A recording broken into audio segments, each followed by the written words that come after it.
Leverage tokko ratio 10, tokko ratio 50, tokko ratio 100 yeroo jedhamu dhageessanii ni beektu. Leverage jechuun maal jechuudha?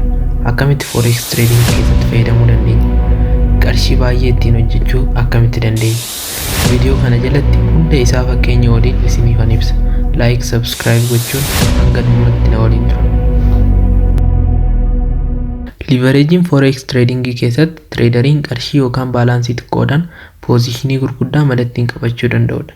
Leverage fayyadamuun akkuma bu'aa keenya saffisaan argannu akkasumas kasaaraa keenyas baay'ee ariifataa taasisa. Kunis yoo risk maaneejmentii qindaa'aa qabaachuu baanne. Leverage bifa salphaadhaan hubachuudhaaf fakkeenya tokko isinitti hima.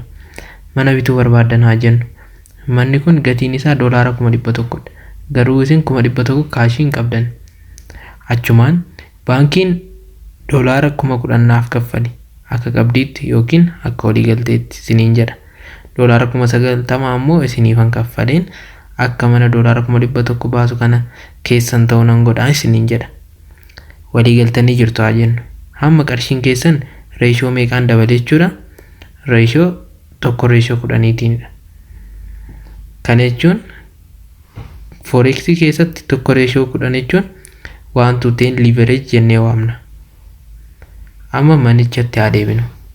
Amma yoo gatiin mana sanaa parsantii 10 dabale gatiin manichaa $100,000 fi 10,000 ta'a jechuudha. Profitii yookaan bu'aan keessan $10,000 jechuudha. Tole. Gatiin mana sanaa ammoo parsantii 10 yoo gadi bu'e gatiin mana sanaa qarshiidhaan yookaan doolaaraan 90,000 ta'a jechuudha. Kanaafuu isin meeqa kasaartu jechuudha? $10,000 kasaartu jechuudha. Baalaansiin keessan duwwaa ta'a yookaan 0 ta'a. Forex keessattis akkasuma $100,000 deposit gootanii yookaan immoo yoo galii gootan brookerii sanatti leverage tokko ratio 100 isiniif kenne haa jennu. Kanaafuu isin $100,000 sana akkuma $100,000 tti fayyadamtu jechuudha. Parsantii tokko maarkeetichi yoo socho'e $100,000 argattu yookaan $100,000 dhabdu jechuudha.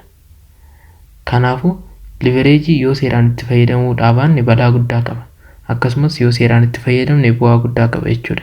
Kanaafuu leverage akka furtuu balbala guddaatti ilaaluu qabna jechuudha.